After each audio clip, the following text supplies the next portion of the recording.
We are anonymous. We do not forgive. We do not forget. We are a loosely affiliated group of hacktivists who dedicate our time to protecting privacy, to using our hacking skills to expose corruption, and to bring down powerful people who are involved in things like ripping off average consumers, and child molestation and child pornography. But it seems to this hacker that there's just no way to escape, that there's security cameras on every street corner, that the government can easily get access to any information from any ISP at any time. It seems that it's impossible to be anonymous now. So this hacker says it's time to turn the laptops off. And time to take off the mask. It's impossible to be anonymous anymore. My name is John Ploskina, and I was once an anonymous hacker.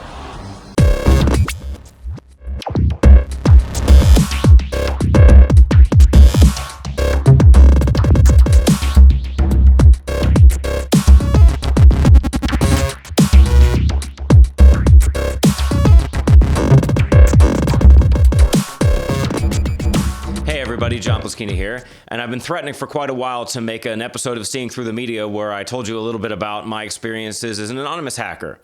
And this reminds a lot of people of the scene in The Matrix where Agent Smith tells Neo that he's aware. You know, Neo has this facade that he's a mild-mannered person who just has an ordinary job. He helps his landlady out with her garbage, but he leads a secret double life, and the other half of his life is led through computers.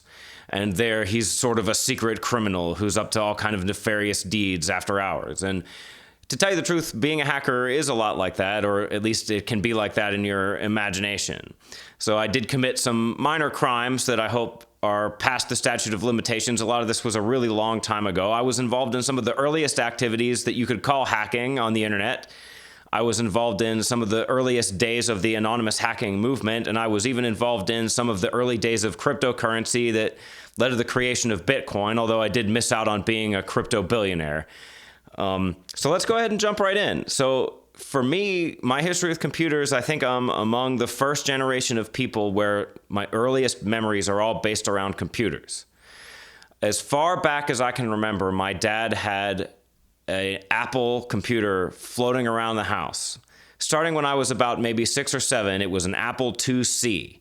So here's a picture of what those look like. And this was a computer that if you've ever played with an original Game Boy, I don't know how old my audience is. A lot of people in my audience tend to be teenagers or 20-somethings. They have no idea what a lot of the older stuff that I'm talking about is. But if you've ever seen the older Game Boy that looks like a brick, and the screen is spinach green and gray, this was a whole computer with an operating system that ran the same way. It had a text-based operating system. There was no windowing, and the screen was only black and green. It didn't even have shades of color. The Game Boy was quite a step forward in display technology compared to my first computer. It was almost all text. And me as a 6 or 7-year-old, I was introduced to the concepts of computing through this machine. And so my dad originally started me off playing Miss Pac-Man, which was his favorite game, but I quickly figured out that there were also programming tools. There were programming books floating around the house when I was maybe 7 or 8, and I did sit down with my mom and dad at various times so they would help me understand how to write very simple, basic programs, and I could barely make any of them work, but I could do for loops, I could print text out to the screen, and I would spend hours of my time just sitting there toying around trying to get any sort of programming to work. And it's interesting thinking back on that now. Very shortly after that, when I got into 9 or 10, I discovered the Nintendo Entertainment System and the glory of Final Fantasy and Super Mario Brothers, and that swept me away for quite a while from trying to program my own video games, because nothing that I could do on the old Apple computers was anything approaching what could be done on the Nintendo. And I was disillusioned with it. I thought, I'm going to have to go to college and learn how to be a computer programmer if I want to make really good games like this. And that did become a goal. As I got older, I did get into programming, but it's very easy to lose touch with things like Oregon Trail and number munchers. But one thing that did keep me into it was the first hacking that I ever actually did. I was one of those 90s kids that didn't know not to copy that floppy. So as I got older, the computers at school were also Apples that were compatible with the older Apples that I was using at home. And I was able to copy things like Oregon Trail and Number Munchers and the other games that we were playing at school, mostly crappy educational games, and sell copies of them to the other children on floppy disks. My computer was kind of remarkable, even among the other children that had computers at all. These early computers didn't have hard drives for the most part yet. Mine had 2 floppy disk drives. So I got to do things like the Number Munchers floppy disk could be inside one disk drive, and I didn't have to take it out in order to open a Word document or to save something on a different floppy drive. Or if I wanted to save my game in Oregon Trail, I could do that without switching floppies. And there's nothing equivalent to that today. Imagine if every program that you were trying to use was on a completely different USB stick and you had to swap them because your computer had no hard drive. And so I can also tell you quite a bit about what the pre-internet days were like, because even before internet forums and Reddit, I was poking around on BBSs, which I believe BBS stands for Bulletin Board System. And it was the first attempt at building what later became an internet forum. So a BBS was something that you had to dial in through your modem the way that you would call to dial in to CompuServe or AOL. And BBSs actually predate America Online or CompuServe, which were the first ever, they'd be the equivalent of Comcast today, the first ever internet service providers that for a fee would give you access to the internet over your modem. And you had to use your phone line for this back in the day. And in addition to calling into CompuServe and stuff, it was possible to, if you had your own server, run a BBS. And you could upload pretty much anything you want. It was sort of like the dark web today. The BBSs were a place where there was no policing of content at all. Total free speech and argument. And as I became a teenager, I got more and more heavily involved in the BBS side of things. And a friend of mine and I actually started running a BBS that we called Free Republic, which, if you are familiar with the early days of arguing about politics on the internet, there was later a big website called Free Republic that was popular among Republicans and libertarian Republicans during the Bush administration and the Ron Paul revolution. And you can bet that I was involved in stuff like that too. But our Free Republic BBS actually had nothing to do with that. It was just sort of a coincidence that we called it the same thing. But actually, part of being a hacker, you could be a black hat hacker and a white hat hacker. And I've always considered myself to be a white hat hacker, which I guess would be the silly equivalent of a hacker superhero, a hacker who's trying to use their abilities for good instead of evil. So whenever I would find child pornography, which did happen, I would report it anonymously to the FBI. So I've often wondered if the FBI figured out that that was me. I would use handwritten letters that I would mail from public mailbox drop-off locations that were not that close to my house, at least in the mind of a teenager who was just learning how to drive. So I wonder if the FBI ever caught me at anonymously turning in child molesters and child pornography that I found on BBSs and obscure internet forums back in the late 90s. That'd be kind of funny if they did. So why was so much of my young life dedicated to computers? Well, unfortunately, the answer is because I wasn't very popular. I was overweight as a child, and I got beat up by the other kids a lot. And being able to copy video games and other applications at school wasn't enough to make up for the joys of throwing rocks at me and kicking my ass and calling me names every day. I'm pretty sure that nobody called me John Ploskina at all throughout most of grade school. Usually I was called fat ass. But then in high school, things changed. I changed my attitude. I fought off a lot of the bullies, and I was more of a normie kind of kid. I didn't get beat up as much. I wasn't made fun of in high school. And as I got ready to graduate and started thinking about what I wanted to do with my life, I got back into computer programming, and I got into the hacking stuff even more hardcore than I was. So as MP3s became a technology that average people were aware of, if you didn't know, MP3s originally were invented as a way of compressing audio as part of video files, and then hackers, I believe, figured out how to rip that out and how to compress audio just for the sake of compressing audio. And some of the first stuff that I can remember getting into that was, really kind of illegal was hackers sharing MP3s over the internet. And before the DMCA copyright stuff and before the FDA started, before the FCC started cracking down on things like this and before the court started cracking down on things like this, in the early days of MP3 sharing technology, you could just search Google for the name of a song, and almost certainly you would find just a website where people had it available for free download. And Google and these other companies, at first they started delisting these websites from search results. They started cracking down and suing some of the people that ran these servers. And this was where the loose coalition of people that later would become known as Anonymous started to come together to solve problems collectively.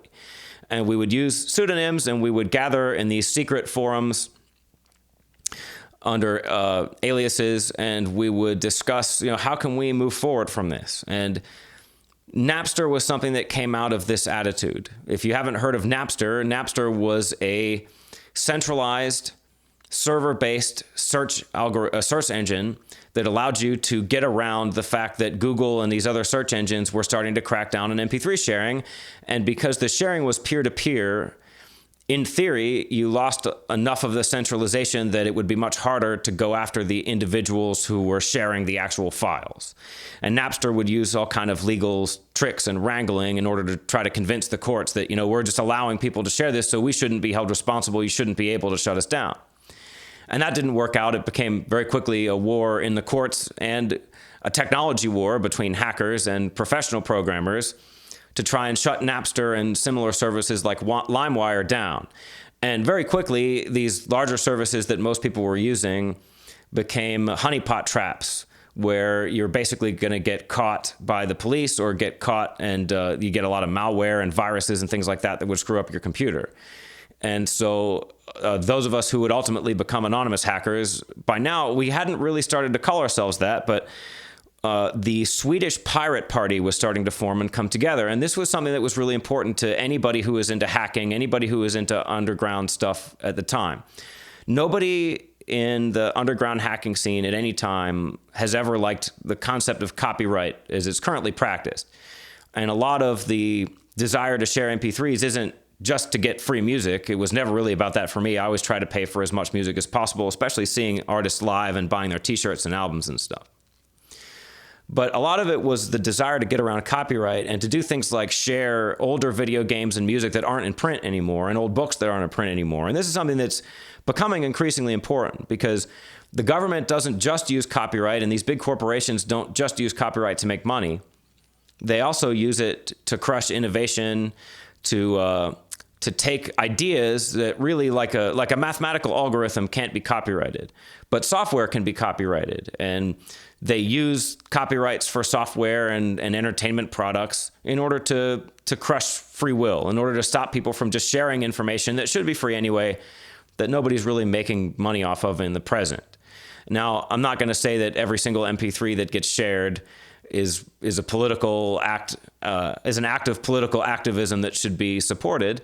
But a lot of the bands that I would listen to were underground acts that wanted to see their MP3s get traded because they weren't getting radio airplay anyway. And so my involvement in things like Napster and LimeWire and other open source services that I tried to contribute patches to and things, my goal was always to help artists like that. And I actually have always made my music available for free. Right now, it's almost all on YouTube, the good stuff. But back in the day, I used to upload my own music to Napster and LimeWire, and also, we started using BBS technology and secret hidden internet forums that I won't tell you about in order to continue to trade MP3s between hackers and other people who'd been involved with it for a long time. And the goal was both to keep our taste in music fresh and also to hide from the people who were using copyrights and lawsuits and things to crush what we were trying to accomplish, what we're trying to do. So kind of unfortunately, I guess, my hacking didn't end with MP3s and with hunting down child molesters. One of the things that I'm a little bit nervous to discuss, I was also involved in hacking some big name creative software that I don't want to name. I'm pretty sure that this was long enough ago that it doesn't matter, and I think that probably nobody cares anyway. I've gone totally legit. I now pay for all the software that I own. I now pay for any music that I don't just listen to for free on YouTube. But I was involved in trying to hack and successfully hacking creative software so that people could use it for free. And this was part of the pirate party mentality. This was the days before software as a service, where today you can get something like Adobe Creative Cloud for $50 a month or $30 a month if you're a student. That's a great deal, and I would recommend you go ahead and do that if you're interested in stuff like this. I don't know if there is still a scene where you try and crack Adobe products to get around paying for it. I'm sure there probably is, but I'm just not involved in it at all. My involvement with hacking ended after I graduated from college and started to get legitimate programming jobs. I A, didn't want to be a criminal, B, didn't want to risk my reputation, and C, also I realized that hacking in this way is a form of stealing. The engineers that build products like Cubase, which is actually something I never hacked, but Cubase is my favorite music production DAW, digital audio workstation. Okay, something that I personally didn't hack, but that I used hacked versions of back in my college days was Photoshop. Back in the early 2000s, you'd have to pay $1,000 or more to get a full version of Photoshop or the Creative Suite, and that's 90s money, early 2000s money. Barely anybody had that. But how am I going to Photoshop silly things for the Something Awful forums? Or how am I going to Photoshop silly things for the blog that I was trying to run at the time? Or some of the earliest social media sites that existed I was involved in, like Dig and MySpace. I had a GeoCities webpage and Angel Fire where I talked about these ideas, talked about hacking, talked about why you should be able to trade MP3s and stuff like that. And this is why on my blog I refer to myself as Pittsburgh's Julian Assange. Other people have called me that. I have the same kind of ideology. Although my white hat hacking never got into hacking government databases or anything, it's the kind of thing that I would do if I thought I could get away with it, if I had any kind of insider info that I could exploit. But in terms of hacking like actual websites and databases, for me it was mostly centered around music and trying to get creative software into the hands of artists who couldn't afford it. And the ideology, the anti-copyright ideology of the Swedish Pirate Party. So some fun things I did as the movement was coming together. I argued against using Guy Fawkes as a sort of mascot for the movement. If you don't know anything about the Anonymous Mask, it's a real-life political figure named Guy Fawkes who was involved in trying to overthrow the British monarchy by blowing up Parliament. Now, if you are a nonconformist, if you have InfoWars or Anonymous Hacker type views, as I do, it's immediately obvious to see why you would want to use something like that, especially for a lot of people it was actually just a reference to the comic book and later film V for Vendetta, which is okay. I love Alan Moore as a writer. I prefer From Hell and the League of Extraordinary Gentlemen. But the reason why I argued against using Guy Fawkes is because he was actually a Catholic, and he wanted to establish a Catholic theocracy instead of a British monarchy that was ruled by the Magna Carta. So it's a little bit disingenuous for hackers who care a lot about freedom to use a Catholic monarchist who was essentially a theocrat as their mascot. But nobody wanted to listen to me. The mask certainly is creepy, and it is a lot of fun to use that like I did in the intro. So I guess I can't blame them. So that's about it in terms of anonymous hacking. I guess I can use this as an excuse to tell you a little bit about my real-life programming career, which is also important. I happen to be in between jobs right now, and I'll probably share this video with my potential employers.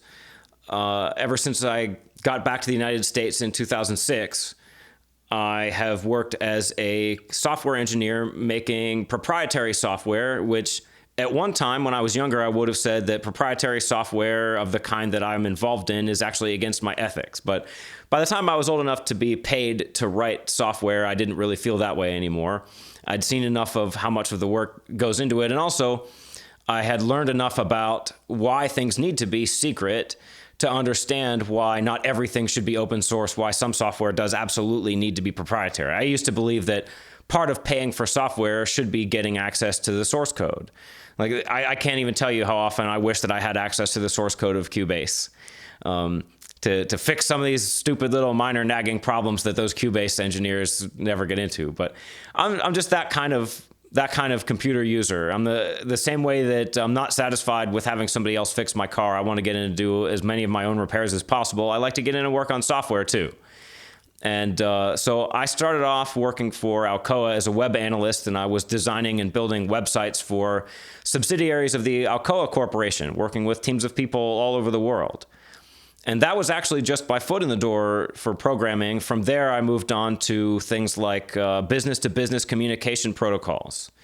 So I used to work for a company called True Commerce, where over the internet, we would trade back and forth XML data that represented business-to-business transactions. So if you were a supplier that sold products to Walmart, you have to go through Walmart's complicated computer system, or at least you did back in the early 2000s in order to do that. And the companies that I worked for provided software products that would give that to small businesses at a reasonable fee. So our software would help business owners reach out to larger companies in ways that they couldn't before. Later, I moved on to actually leading teams of engineers to do things like build the user interfaces for medical devices. So a lot of the stuff that I did involved the FDA, and I signed some non-disclosure agreements, and I'm not even sure what all I'm allowed to talk about and what not. And that was a time when I really tried to keep my anonymous hacking a secret. I was just kind of hoping that it wouldn't turn up in background checks, but I don't know exactly what kind of information gets bandied about behind my back when the big corporations and the government talk about me. So maybe the FBI already knows about all my hacking, and this stuff is in my permanent record in ways that I don't get to see and will never understand. I'm not sure. But most recently, I've been working on fleet GPS products for companies that have fleets of vehicles. So if you own a delivery company that has 20 trucks, the company that I would work for, which shall remain nameless, would sell you a complete package of GPS products that you could put in all of your trucks.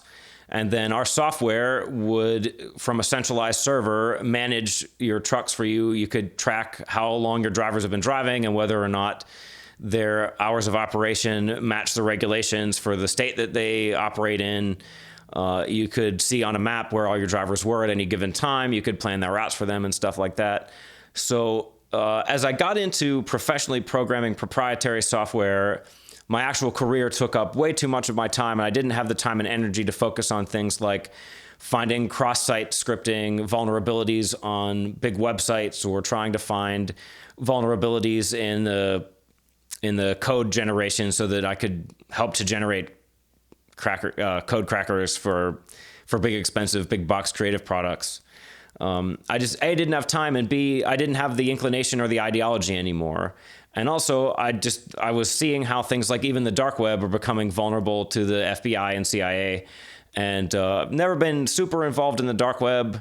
I've been on it. I've done some things on it, but it was time, as I was getting old enough to support a family and have a real career, it was time to step a lot of that back. So I wasn't involved in any of the really big, really silly stunts that Anonymous was involved in, like hacking the front page of news organizations or things like that. I would have liked to be, but by the time Anonymous was itself famous for being anonymous, I feel like it was mostly a front and a media kind of phenomenon, and not really a group of people who are dedicated to trying to solve problems. And I think that in general, I wouldn't recommend becoming an anonymous hacker and then operating as one in the wild, because generally, as I said at the intro of the video, I think you're going to get caught. There aren't the kind of vulnerabilities that an average hacker could get into without a lot of specialized knowledge anymore. A lot of it isn't needed. A lot of it, you will put yourself at risks to getting malware. You'll put yourself at risks to getting a copyright violation, getting thrown off YouTube, to getting banned, to getting maybe even threatened with a copyright takedown or arrested or something, because there just isn't any privacy left. And for me, the important things about being an anonymous hacker were the ideology, and mainly protecting privacy, ending the war on terror, which is in of itself a war on privacy and constitutionalism and stuff like that. And that's why, over the last few years, I've gone more and more, instead of using pseudonyms and aliases for my blogs and YouTube channels and stuff, I'm just coming out with myself as exactly who I am. So a lot of people get confused. You call yourself a philosopher, but then a lot of your content is about music. Well, it's not like these things are mutually exclusive. I'm a polymath. I've spent my entire life studying and traveling and being involved in creative endeavors and computer engineering projects. And I'm an intellectual. I'm a hardcore brain power guy. I'm a person that you bring in to lead a project if you've got a bunch of really smart people that can't agree on anything, if you can't figure out which technologies to use, if you've got an old program that doesn't work on the latest versions of Windows or Mac OS. I'm the kind of guy that you bring in to solve the heavy-duty technical problems like that. And it was my first forays into hacking as a very young child, and my desire to make video games and my desire to make creative software free that did give me the kind of push that I needed to spend hours and hours and hours and hours and hours and hours and hours learning to do things like that. Because it is just like learning to sing. It is just like learning to play a musical instrument. It's something you have to invest time in if you want to accomplish anything. And so I have to go invest time in sending out resumes and editing this video and doing what I can to find more engineering work for myself. Or if you want to help me with my stretch goals, I would prefer, or I would like to work in media as a journalist of some kind. I'd like to cover things like the Julian Assange trial, which I hope will be coming up. I would love to see Julian Assange's information and everything that WikiLeaks has presented to Congress and presented to the American people as part of a congressional trial. And, it would, I think, have the kind of expertise and knowledge that if the Trump administration wanted to call upon somebody who supported them in their early days on YouTube, then I could be somebody they could reach out to be a special prosecutor or to ask some questions of Mr. Assange. I promise to be fair about any crimes that he's committed. Of course, I want to see him be punished for all those crimes, but also it's very important that that information get out there. So thank you again for joining me. I know this was a long video, and I appreciate anybody who wants to spend this much time with me. I'd appreciate it if you would send this and the best of my content to people like InfoWars and Fox News and CNN. And I actually have been talking to Al Jazeera. Al Jazeera has not said no. I would love to be Al Jazeera's Tucker Carlson or Al Jazeera's Bill O'Reilly, so help me get there. And meanwhile, it's a harsh world out there, my friend, so please keep thinking, and we'll talk to you again soon. Bye-bye.